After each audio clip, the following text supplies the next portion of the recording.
الحمد لله رب العالمين والصلاة والسلام على حبيبه محمد وآله وصحبه أجمعين.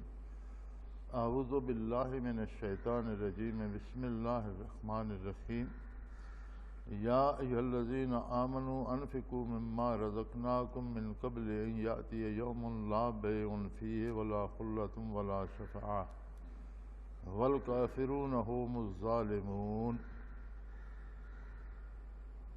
اللهم سبحانك لا علم لنا إلا ما علمتنا إنك أنت العليم الحكيم. مولاي صل وسلم دائما أبدا على حبيبك من زانت به الوصول. قرآن حکیم کے خطابات تین طرح سے ہیں. کہیں ساری انسانیت کو خطاب فرمایا گیا ہے، یا ایھا الناس. کہیں کفار کو خطاب فرمایا گیا ہے، یا ایھا الکافرون. کہیں مومنین کو خطاب فرمایا گیا ہے، یا ایھا الذین آمنوا. جو خطابات تمام انسانیت کو ہیں ان کا انداز اپنا ہے، ان کا انداز ناصحانہ ہے، اس میں نصیحت پائی جاتی ہے جہاں کہیں بھی وہ خطاب ہے. جہاں کفار کو مخاطب فرمایا جاتا ہے تو انداز قرآن میں بجلیاں کڑکتی ہیں، غضب الہی کا اظہار ہوتا ہے اور سختی سے انہیں ان کے کرتوتوں سے منع فرمایا جاتا ہے. جہاں یا ایھا الذین آمنوا فرمایا جاتا ہے وہاں لطف و کرم کی بارش ہوتی ہے، اور اس میں سب سے بڑی بات یہ ہوتی ہے کہ وصول الہی اور قرب الہی کی بات کی جاتی ہے، رضائے الہی کی بات کی جاتی ہے. اور بڑا ہی خوش نصیب ہوتا ہے وہ جسے محبوب اپنی طرف بلائے. قاعدہ یہ ہے کہ اگر کسی کا کوئی محبوب ہو تو وہ زندگی بھر اس کی رضا کے ہیلے تلاش کرتا رہتا ہے، اس سے بات کرنے کے اسباب ڈھونڈتا رہتا ہے. لیکن اللہ ایسا کریم ہے کہ جو اس سے محبت کرتے ہیں، جو اللہ کو چاہتے ہیں، جو اس کی رضا کے طالب ہوتے ہیں، وہ انہیں خود شرف خطاب سے نوازتا ہے اور ان سے کلام فرماتا ہے اور انہیں خود وہ باتیں بتاتا ہے جو انہیں مزید قرب الہی عطا کرتی. فرمایا یا ایھا الذین آمنوا، وہ لوگوں جنہیں نور ایمان نصیب ہوا. ایمان ہے کیا؟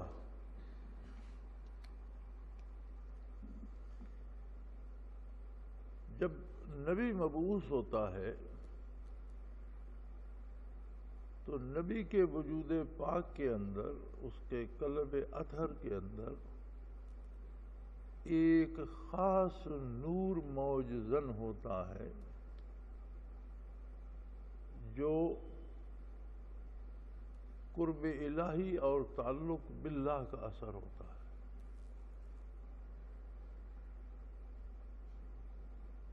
نبی کا سینہ، نبی کا وجود، نبی کے جسم کا رواں رواں اس سے منور ہوتا ہے، اور وہی چیز نبی میں وہ قوت پیدا کرتی ہے کہ نبی اللہ سے ہم کلام ہوتا ہے، اللہ کے کلام کو سنتا ہے، اللہ کے کلام کو سمجھتا ہے اور اللہ کی مخلوق تک پہنچاتا ہے. اب ایمان کیا ہے؟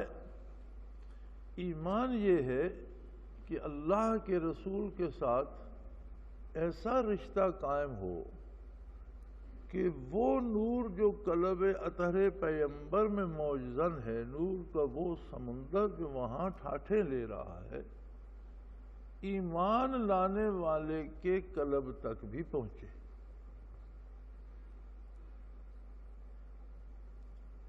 اگر محض زبانی کوئی کلمہ پڑھ لیتا ہے اور اس کا دل جو ہے وہ نہیں جڑتا، اس کا دل نہیں مانتا، تو ظاہراً زندگی بھر اس پر احکام تو اسلامی نافذ ہوں گے، لیکن جب موت ظاہر کا پردہ چاک کر دے گی اور باطن سامنے آ جائے گا تو وہاں نور ایمان نہیں ہوگا تو بات نہیں بنے۔ اس لیے ایمان ایک قلب کی کیفیت کا نام ہے جس کا اعلان زبان کرتی ہے، اور وہ قلبی کیفیت قلب اطہر رسول اللہ صلی اللہ علیہ وسلم سے جڑنے کے لیے پہلے ضروری ہے کہ قلب کو غیر اللہ سے پاک کیا جائے۔ اس میں پہلے خواہ کچھ بھی ہے، اس میں کفر ہے، شرک ہے، یا گناہ ہے، یا غلاظت ہے، یا جو کچھ بھی ہے، اس پر لا الہ الا اللہ کی تلوار چلائی جائے۔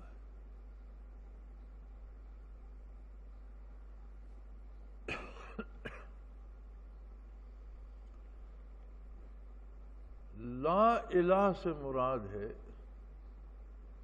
کوئی ایسی ہستی نہیں جس سے امیدیں وابستہ کی جائے، کوئی ایسی ہستی نہیں جو مخلوق کی امید براری کر سکے، کوئی ایسی ہستی نہیں ہے جس پر توقع کی جائے یا جس کی ناراضگی سے ڈرا جائے، سوائے اللہ کے۔ لا الہ الا اللہ۔ اور یہ عجیب بات ہے کہ تمام فلسفے جو زندگی کے ہیں وہ ایجاب سے شروع ہوتے ہیں، یعنی بندہ قبول کرتا ہے کہ میں یہ فلسفی قبول کرتا ہوں۔ اسلام واحد فلسفہ حیات ہے جو انکار سے شروع ہوتا ہے، اور ایسا عجیب انکار کہ سب کا انکار کر دو، کوئی بھی نہیں ہے، ہی کوئی نہیں۔ لا الہ، کوئی لائق عبادت نہیں ہے۔ عبادت کا مفہوم کیا ہے؟ کسی سے نفع کی امید پر یا نقصان کے ڈر سے کسی کی اطاعت کرنا، یہ عبادت ہے۔ اس امید پر کہ اس کی غلامی سے مجھے بہت کچھ ملے گا، یا اس خطرے سے کہ میں اس کی بات نہیں مانوں گا تو میرا بہت کچھ چھن جائے گا، جس کی بات مانی جائے، یہی عبادت ہے۔ اتخذوا احبارهم ورهبانهم اربابا من دون اللہ، لوگوں نے اپنے مولویوں، اپنے پیروں کو، اپنے احبار و رہبان کو اللہ کے علاوہ اپنا رب بنا لیا۔ تو لوگ خواہ وہ عیسائی ہوں، خواہ وہ یہودی ہوں، وہ اپنے ان رہنماؤں کو سجدے نہیں کرتے، ان کی نمازیں نہیں پڑھتے، ان کی بات مانتے ہیں، اور ان کو تصور یہ ہوتا ہے کہ اگر اس کی بات نہ مانی تو میری نعمتیں چھن جائیں گی، اور اگر اس کی بات مانی تو مجھے اور بہت سی نعمتیں ملیں گی۔ اور یہ تصور اتنا پختہ ہو جاتا ہے کہ جب وہ اللہ کے حکم کے خلاف بات کرتے ہیں تو بھی لوگ اللہ کی بات نہیں مانتے، ان کی مانتے ہیں۔ اور یہ مصیبت صرف یہود و نصارہ یا ہندوؤں میں نہیں رہی، اب یہ مسلمانوں میں بھی عام ہے۔ علماء یا پیروں کی بات تو آپ رہنے دیجئے، جادوگروں اور ٹونے ٹوٹکوں والوں کی اتنی پوجا کی جاتی ہے اور اتنا مال نچھاور کیا جاتا ہے کہ ہمارے ہاں جو روزہ میگزین آتے ہیں اخباروں کے، آپ دیکھیں تو آدھا میگزین عاملوں کے اشتہاروں سے بھرا ہوتا ہے۔ اس کا مطلب ہے کہ وہ لاکھوں روپے ہر ہفتے، جادوگر اور عامل لوگ جو ہیں وہ لاکھوں روپے ہر ہفتے اپنے اشتہاروں پہ خرچ کرتے ہیں۔ اس کا مطلب ہے وہ کماتے کتنا ہوں گے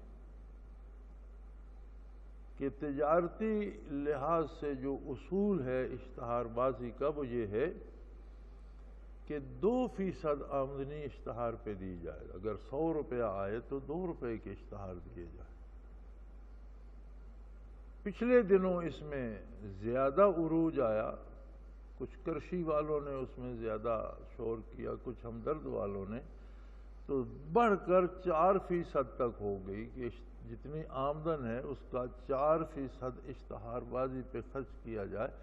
جب 4% تک پہنچی تو بے شمار تاجر، بے شمار کاروباری لوگ چیخ اٹھے گے یہ بہت زیادہ خرچ ہے. لیکن جب ایک کرتا ہے تو دوسرے کو کرنا پڑ جاتا ہے.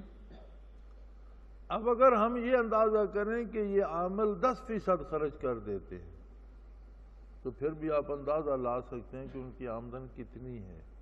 کون دیتا ہے؟ وہ لوگ جو ان سے نفع کی امید رکھتے ہیں یا ان کی ناراضگی سے ڈرتے ہیں کہ یہ ناراض ہو گئے تو نقصان ہو جائے گا، اور یہی غیر اللہ کی پوجا. اس ساری مصیبت سے نکلا کیسے جائے؟ انسان دنیا میں ہے، اس کی ضرورتیں ہیں، اس کے دکھ ہیں، اس کی مصیبتیں ہیں، اس کی تکالیف ہیں، اس کی پریشانیاں ہیں، اس کی ضرورتیں ہیں. وہ کرے کیا؟ اس کا ایک ہی علاج ہے، کہہ دے لا الہ، کوئی ایسا نہیں جس سے امید رکھی جائے، جس کی ناراضگی سے ڈرا جائے. جب اس پہ پختہ ہو جائے، کسی سے امید نہ رہے، دل صاف ہو جائے، پھر وہاں لکھے الا اللہ، ہاں ایک ذات ہے اور وہ ہے اللہ. اب تو مشت غبار ہے، اللہ خالق کائنات ہے، تو ایک ادنا سی مخلوق ہے، تجھ جیسی مخلوق اس کی اتنی ہے گنی نہیں جا سکتی، تجھ سے بہتر مخلوق ہے. تیرا رابطہ اللہ سے کیسے ہوگا؟ کہاں تو، کہاں عظمت الہی؟ فرمایا تیرے پاس سب سے مضبوط رابطہ ہے محمد الرسول اللہ صلی اللہ علیہ وآلہ آلہ وسلم. اب یہ تو زبان نے کہا، دل کو بھی سینہ چیر کر محمد رسول اللہ کے قدموں میں رکھ دو، اور وہ انوارات و تجلیات جو سینہ اطہر، قلب اطہر میں موجزن ہیں، ان کا کوئی ذرہ قلب مومن کو نصیب ہو جائے تو یہ نور ایمان ہے. اگر اللہ مشاہدہ نصیب کرے اور کشف کی نظر سے دیکھا جائے تو ہر مومن کا دل نور کی ایک تار سے جڑا ہوا ہے محمد رسول اللہ کے قلب اطہر کے ساتھ. اب جتنی وہ اطاعت کرتا ہے وہ نور بڑھتا جاتا ہے، اس میں زیادتی ہوتی جاتی ہے. ایسے بھی ہیں جن کے سینے میں دریا بہتے ہیں، اور ایسے بھی ہیں جن کے سینوں میں سمندر موجزن ہیں. اور جتنا اطاعت الہی اور اطاعت پیغمبر سے دور جاتا ہے وہ نور گھٹتا جاتا ہے، کم ہوتا جاتا ہے، حتیٰ کہ ایک وقت آتا ہے کہ وہ منقطع ہو جاتا ہے اور بندہ ایسے ہو جاتا ہے جیسے ڈور کٹ جاتی ہے پتنگ کی، پھر وہ کہیں بھی الجھ جائے. یہ جو روز نئے فرقے پیدا ہو رہے ہیں یہ کٹی ہوئی پتنگیں ہیں. پھر وہ کسی بھی ایک اسلام کے علاوہ کسی بھی ایک ایسے فرقے میں چلا جاتا ہے جو اللہ اور اللہ کے رسول کے احکام کے خلاف ہوتا ہے، عقائد اسلامی کے خلاف ہوتا ہے، نظریات اسلامی کے خلاف ہوتا ہے، بنیادی عقائد کے خلاف ہوتا ہے. تو کیوں ایسا ہوتا ہے؟ ایک مسلمان گھر میں پیدا ہوا، ایک مسلمان ماں کا دودھ پیا، ایک مسلمان باپ کے ہاں پرورش پائی، اور پھر وہ بدعقیدہ کیوں ہو گیا؟ جب اس کی اپنی باری آئی تو نافرمانیوں نے وہ رشتہ منقطع کر دیا. لہذا ہمیشہ اس سے حضور نبی کریم صلی اللہ علیہ وسلم کی حدیث کا مفہوم ہے، آپ صلی اللہ علیہ وسلم نے فرمایا کہ ہر نافرمانی، ہر گناہ دل پر ایک سیاہ نقطہ پیدا کرتا ہے. آدمی توبہ کرے، رجوع الی اللہ کرے، آئندہ وہ نہ کرے تو وہ مٹ جاتا ہے.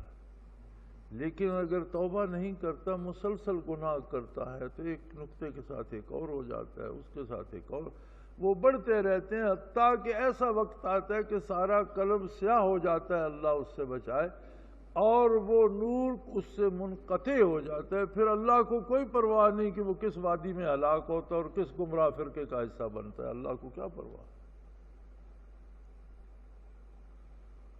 سو یہ جو سریلی آواز نکلتی ہے یا ایھا الذین آمنو، اس کے مخاطب وہ لوگ ہیں جن کے دل ہنوز اس نور سے روشن ہیں اور لذت بھی وہی محسوس کرتے۔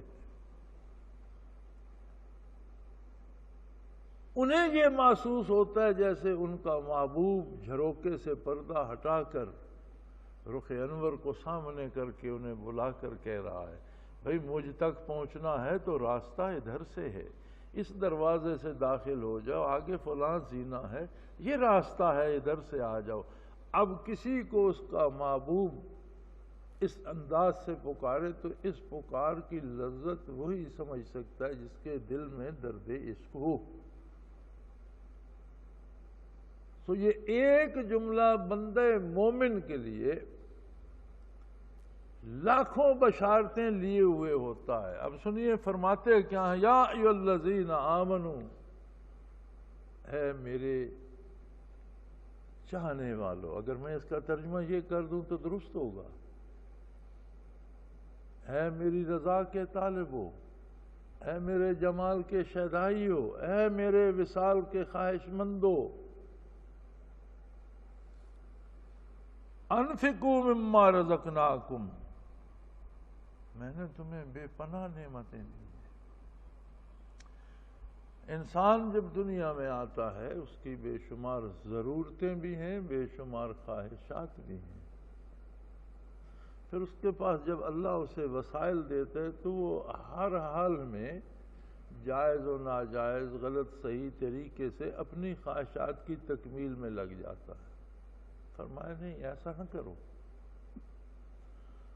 اپنی ضرورتیں ضرور پوری کرو، کھاؤ بھی، پیو بھی، اچھا لباس بھی پہنو، اچھی گاڑی بھی رکھو، اچھا گھر بھی بناؤ، بچوں کی اچھی تربیت کرو، والدین کی اچھی خدمت کرو، لوگوں کے کام ہو، لیکن یاد رکھو یہ ساری نعمتیں تمہیں اللہ نے دی ہیں، جان اس نے دی ہے، عقل و شعور اس نے دیا ہے، علم اس نے دیا ہے، مال و دولت اس نے دیا ہے، اقتدار و اختیار اس نے دیا ہے، جو کچھ بھی تمہارے پاس ہے اللہ کا دیا ہوا ہے، اسے خرچ کرو، لیکن ان حدود کے اندر رہ کر جو اللہ نے مقرر کر دی۔ یہ ہوگا انفاق۔ انفاق کا مطلب صرف خیرات بانٹنا نہیں ہے، انفاق کا مطلب ہے کہ اپنی زندگی کو، اپنی قوتوں کو، اپنے علوم کو، اپنی زبان کو، اپنے قلم کو، اپنے اختیار کو، اپنی طاقت کو ان حدود کے اندر خرچ کیا جائے جو اللہ نے مقرر کر دی ہیں۔ یہ سارا انفاق ہے، حتیٰ کہ حضور کے فرمان کا مفہوم ہے، آپ نے فرمایا بندہ مومن جب اپنے خاندان کو، گھر والوں کو کھلاتا پلاتا ہے اور ان پر خرچ کرتا ہے تو وہ صدقہ شمار ہوتا ہے۔ عرض کیے گئے یا رسول اللہ صلی اللہ علیہ وسلم، اب بیوی بچوں کا نان نفقہ تو اس پر فرض ہے، اس کی مجبوری ہے، اسے کرنا ہے، تو آپ نے فرمایا جو چیز فرض ہو تو فرائض کی ادائیگی ہی تو عبادت ہے۔ اگر مال کا خرچ کرنا فرض ہے تو وہاں وہ خرچ کرتا ہے تو یہی تو عبادت ہے، یہی تو صدقہ ہے۔ اپنی ضرورتیں بھی پوری کرتا ہے اگر شرعی حدود کے اندر رہ کر تو اس خرچ کرنے کا ثواب ہوتا ہے۔ انفقوا مما رزقناکم، جو چیزیں ہم نے تم کو جو نعمتیں دی ہیں ان میں سے خرچ کرو، لیکن انفقوا، انفاق وہ خرچ ہوتا ہے جو حدود الہی کے احکام شریعت کے اندر ہو۔ من قبل ان یاتی یوم لا بیع فیہ ولا خلۃ ولا شفاعہ، اس دن سے پہلے پہلے خرچ کرو جب ایک ایسا دن آ رہا ہے جس دن نہ تو کسی کے پاس دولت ہو تو وہ دولت سے جان چھڑا سکے گا، سودا بازی ہوگی، کوئی خرید و فروخت نہیں ہوگی، نہ کسی کی دوستی کام آئے گی اور نہ کسی کی سفارش۔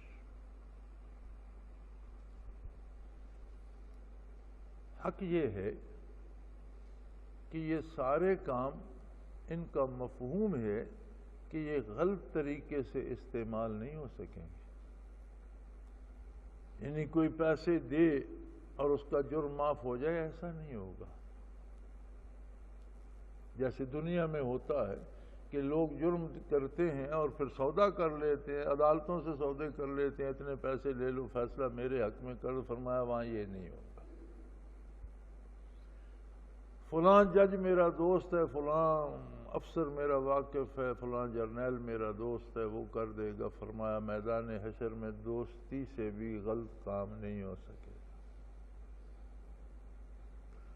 فلاں بڑا آدمی میرا دوست ہے، وہ سفارش کر دے گا، فرمایا غلط کام سفارش سے بھی نہیں ہو۔ اس کا یہ مطلب نہیں ہے کہ کسی کی دوستی بھی کام نہیں آئے گی، بندے مومن کو مومنین کی دوستی بھی کام دے گی۔ حضور نے فرمایا مومنین کی معصوم اور نابالغ اولاد فوت ہو جاتی ہے، میدان حشر میں اللہ بچوں سے کہے گا کہ جاؤ بھائی تم تو بے قصور ہو، جنت میں جاؤ۔ وہ چلائیں گے یا اللہ ہم ماں باپ کو چھوڑ کر کیسے جائیں؟ تو ماں باپ گناہگار بھی ہوں گے، تو حضور نے فرمایا وہ ان کی سفارش ان کے کام آ جائے گی، اللہ کریم ان کے گناہ معاف کر دے گا، فرمائے گا بچوں کی خوشی کے لیے انہیں ساتھ بھیج۔ نیک لوگوں کے پاس بیٹھنا کام آ جائے گا۔ حضور کی حدیث مبارک کا مفہوم ہے، ارشاد فرمایا کہ اللہ نے کچھ فرشتے ایسے مقرر فرمائے ہیں جو صرف اس تلاش میں رہتے ہیں کہ کہیں اللہ کا ذکر ہو رہا ہو تو وہ وہاں حاضری دیں۔ وہ پھرتے رہتے ہیں زمین پر، کہیں کسی مجلس میں ذکر اللہ ہو رہا ہو، کہیں ہو رہا ہوتا ہے تو ایک جو پا لیتا ہے وہ دوسروں کو بلاتا ہے کہ آ جاؤ بھائی یہاں ہے، وہ دوسرا دوسروں کو بلاتا ہے، وہ خبر پھیلتی جاتی ہے، وہ جمع ہوتے جاتے ہیں۔ حضور فرماتے ہیں کہ اگلے کھڑے ہوتے ہیں، پچھلے ان سے سر اونچا کر کے کھڑے ہوتے ہیں، اور آتے ہیں ان سے اگر وہ مجلس لمبی ہو جاتی ہے تو ہو سکتا ہے کہ آخری لائن کا سر آسمان سے لگ رہا ہو۔ جب مجلس ذکر ختم ہوتی ہے، بارگاہ الہی میں حاضر ہوتے ہیں تو پوچھا جاتا ہے کہاں رہے تم، کیا دیکھا تم نے؟ یا اللہ تیرے بندے تھے، تیرا ذکر کر رہے تھے، بڑی لذت تھی، بڑا لطف تھا، تیری رحمتیں برس رہی تھی، تیرے رخ انور کی تجلیات برس رہی تھی، تیرا جمال ذاتی برس رہا تھا، بڑا مزہ آیا اور بڑا لطف آیا۔ تو فرمایا جاتا ہے کہ گواہ رہنا وہاں جتنے لوگ تھے میں نے ان سب کو بخش دیا۔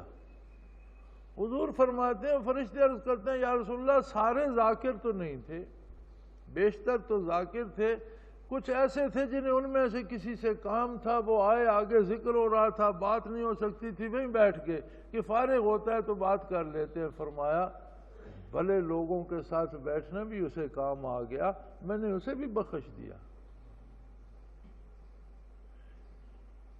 فرمایا ہم قوم لا یشقی جلیسہم، یہ ایک ایسی قوم ہے اللہ کے ذکر کرنے والے لوگ کہ ان کے پاس بیٹھنے والا کبھی بدبخت نہیں رہتا۔ ہم قوم لا یشقی جلیسہم، ان کے پاس بیٹھنے والا کبھی بدبخت نہیں رہتا۔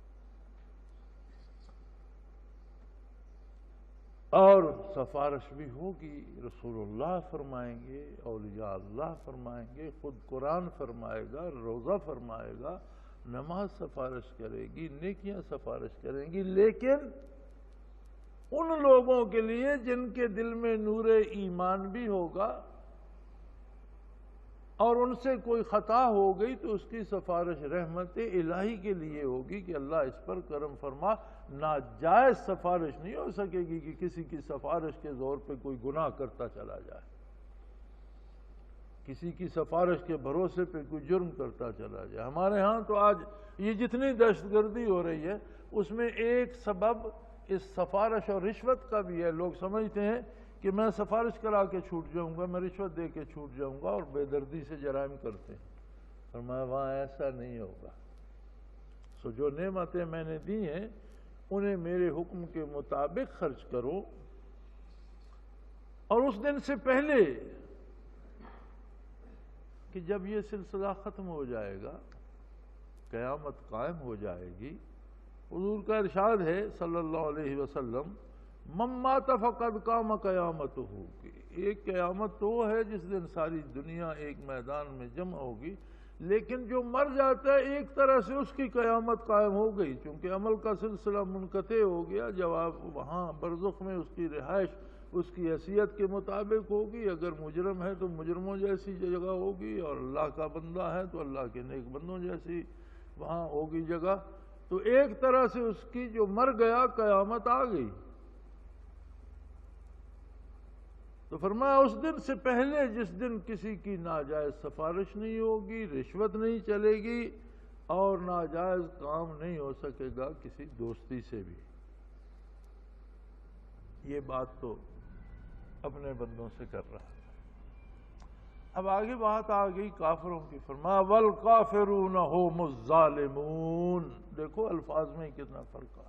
اور رہے کافر وہ لوگ جنہوں نے نور ایمان قبول ہی نہیں کیا، وہ تو بہت بڑا ظلم کرنے والے لوگ، انہوں نے تو اپنے آپ پر ظلم کے پہاڑ توڑ دیے، انہوں نے تو رحمت للعالمین کہ جلوہ گر ہونے کے باوجود رحمت الہی کو جھٹک دیا، اس سے بڑا ظلم کیا ہوگا؟ وَالْكَافِرُونَ هُمُ الظَّالِمُونَ، کافروں کی طرف مت دیکھو، کافر تو ہیں ہی ظالم، ان کا تو کوئی وسیلہ، کوئی سبب، کوئی سفارش، کچھ بھی کسی کے مستحق ہی نہیں ہے یہ تو۔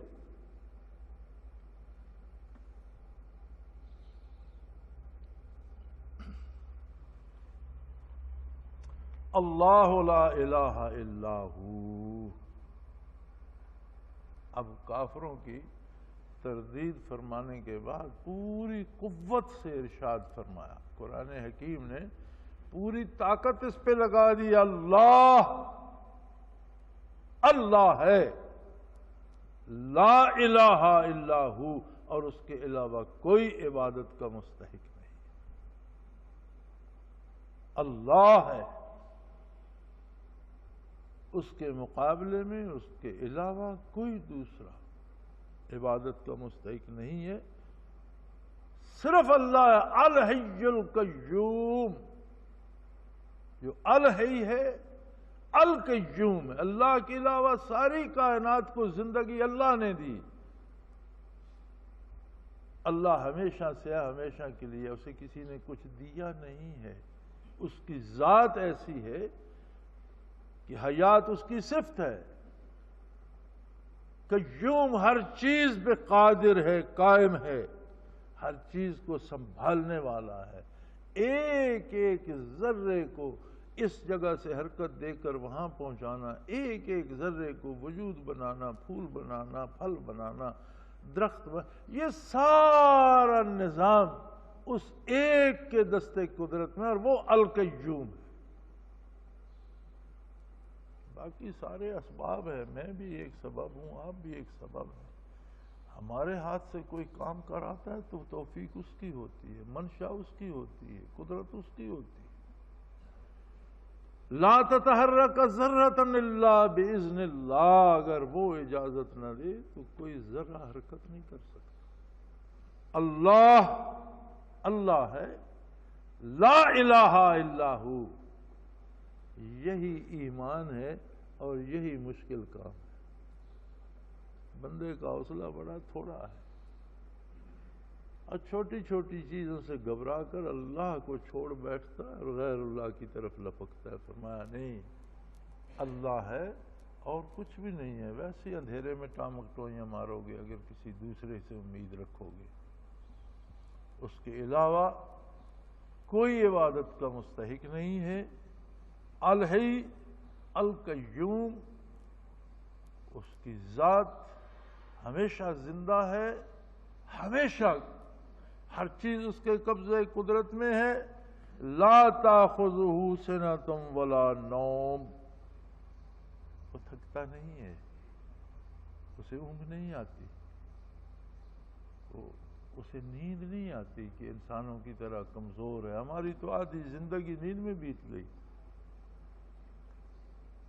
اگر ہم 60 سال زندہ رہتے ہیں تو ہمارے 30-35 سال تو نیند کی نظر ہو جاتے ہیں، جس کا ہمیں پتہ ہی کوئی نہیں. زندہ رہتے ہوئے مردوں کی طرح وقت گزار دیتے. وہ ایسا نہیں ہے. وہ ہمیشہ سے ہے، ہمیشہ کے لیے ہے، ہمیشہ زندہ ہے، ہمیشہ قیوم ہے، قائم ہے. کوئی وہاں گزر نہیں ہے غفلت کا، کوئی وہاں گزر نہیں ہے نیند کا. لہو ما فی السماوات و ما فی الارض، جو کچھ ارض و سما کا ہے سب اس کا ہے. کوئی ذرہ کسی دوسرے کی ملکیت نہیں ہے، سب اس کا ہے.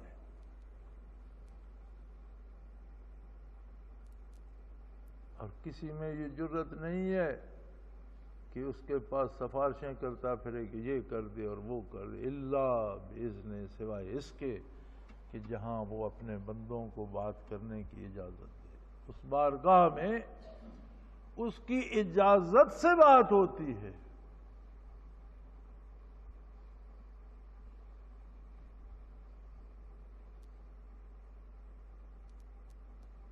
یعلم ما بین ایدیہم وما خلفہم، ساری مخلوق کا اگلا پچھلا سارا حساب جانتا ہے.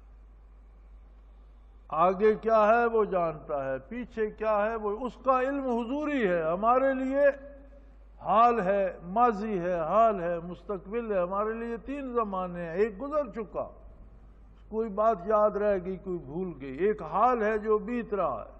ایک آنے والا ہے جس کی ہمیں محض امیدیں ہیں، یہ ہوگا وہ ہوگا. فرمایا اس کے لیے زمانے نہیں ہے، اس کا علم حضوری ہے. اس کی بارگاہ میں ہر چیز حاضر ہے، نہ وہاں ماضی ہے نہ مستقبل ہے. ہر چیز اس کی بارگاہ میں حاضر ہے. وہ اگلا بھی جانتا ہے، پچھلا بھی جانتا ہے. وَلَا يُحِيطُونَ بِشَيْءٍ مِّنْ عِلْمِهِ إِلَّا بِمَا شَاءَ، اور مخلوق اس کے علوم کا احاطہ نہیں کر سکتی. مخلوق میں سے اس کے بندے، اس کی مخلوق بھی وہ جانتی ہے جو وہ بتا دیتا ہے. اس کے بتانے کے اپنے انداز ہیں. ساری مخلوق کو کیا کیا کمالات اس نے دیے. مچھلی کا بچہ پیدا ہوتے تیرنے لگ جاتا ہے، سانس لینے کا اسے سمندر میں پتہ ہے کیسے لینی ہے، اپنی خوراک تلاش کرنے لگ جاتا ہے. گائے بھینس کا بچہ پیدا ہوتے اپنی غذا تلاش کر لیتا ہے. مکھی تک کو اس نے شعور دیا ہے، اس کے انڈے بچے ہوتے ہیں. شہد کی مکھی کو کیا کاریگری اس نے دی کہ جو چھتا وہ بناتی ہے وہ مشینوں سے تیار نہیں ہو سکتا. جس طرح پھول سے رس لے کر وہ شہد بناتی ہے، یہ عجیب کاریگری ہے. وہ کیا کرتی ہے اس میں، کس طریقے کس سلیقے سے کرتی ہے، جو جو چاہا اس نے، جسے چاہا اسے بتا دیا. میں ایک دن جنگلی حیات دیکھ رہا تھا. وہ چلتی ہیں فلمیں جنگلی حیات کی اور بڑی اس پہ تحقیق کرتے ہیں. تو شتر مرغ کا بچہ انڈے سے نکلا، انڈا ٹوٹا، بچہ نکلا. وہ باہر نکلا، 2-4 قدم چلا تو ایک درندہ دوسری طرف سے گزر رہا تھا. اب ایک چھوٹا سا گھاس کا پودا تھا، اس کے ساتھ وہ چھپ کر بیٹھ گیا. اور وہ غیر مسلم جو کومنٹری کر رہا تھا وہ بتا رہا تھا کہ اس کی عمر ابھی 2 منٹ ہے، لیکن اسے پتہ ہے مجھے درندے سے چھپنا ہے. یعنی اس کی عمر 2 منٹ ہے. انڈے سے نکلے اسے 2 منٹ ہوئے، ہوا میں سانس اس نے 2 منٹ لی. کس نے بتا دیا اسے کہ یہ درندہ ہے، تیرا دشمن ہے، دیکھے گا تو کھا جائے گا، گھاس کے ساتھ اوٹ ہے، تیرا رنگ ملتا ہے تو اس کے ساتھ دبک کر بیٹھ جا. وَلَا يُحِيطُونَ بِشَيْءٍ مِّنْ عِلْمِهِ، اس کے علوم میں سے کوئی ذرا بھی نہیں پا سکتا. الا بما شاء، ہاں جو وہ چاہتا ہے وہ بتا دیتا ہے. جو علوم وہ چاہتا ہے تقسیم فرما دیتا ہے. ساری مخلوق کو رنگ رنگ کے علوم سے نوازا. پھر اہل اللہ کو علوم عطا کرتا ہے، انبیاء کو علوم عطا کرتا ہے، اور ساری مخلوق میں سب سے زیادہ علوم جس ہستی کو عطا فرمائے وہ ہے محمد الرسول اللہ صلی اللہ علیہ وآلہ وسلم۔ اور کوئی ناپنا چاہے تو یہ اس کی گستاخی ہے۔ یہ جو بحث چل پڑتی ہے نا نبی علیہ الصلوۃ والسلام کی ذات ستودہ صفات پہ کہ جی حضور یہ جانتے تھے یہ نہیں جانتے تھے، یہ سراسر گستاخی۔ جو اللہ نے بتایا سب جانتے تھے، اور جتنا ساری کائنات میں علم تقسیم فرمایا اس سے سب سے زیادہ علم حضور کو عطا کیا گیا۔ کتنا کیا گیا نہ آپ حد رکھ سکتے ہیں نہ میں رکھ سکتا ہوں، اس لیے کہ ہمیں اس کا کوئی ذرہ بھی نصیب نہیں، ہماری حیثیت ہی کیا ہے۔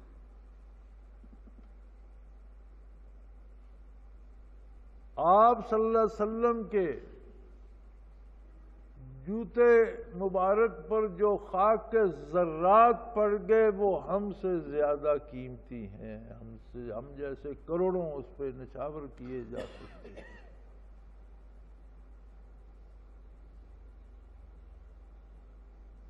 ہم کون ہوتے ہیں کہ یہ بحث لے کے بیٹھ جائیں، ہماری وہاں کیا مجال ہے؟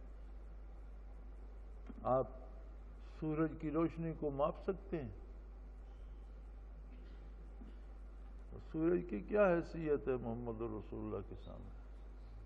آپ چاند کی چاندنی کا کوئی پیمانہ بنا سکتے ہیں؟ تو پھر علوم نبوت کا پیمانہ کس نے بنا لیا؟ اور کون کہتا ہے یہ جانتے ہیں یہ نہیں جانتے؟ یہ تو ایک گستاخی ہے، تو بے ادبی ہے، اور بے ادبی بارگاہ رسالت کی تمام اعمال سلب کرا دیتی۔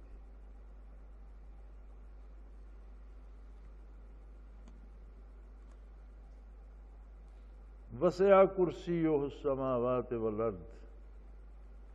اب یہ آیہ کریمہ تفصیل چاہتی ہے، انشاءاللہ یہیں سے سبق اگلے جمعے شروع کریں گے۔ وآخر دعوانا ان الحمدللہ رب العالمین۔ جناب آپ نے سنت فرما لیجیے۔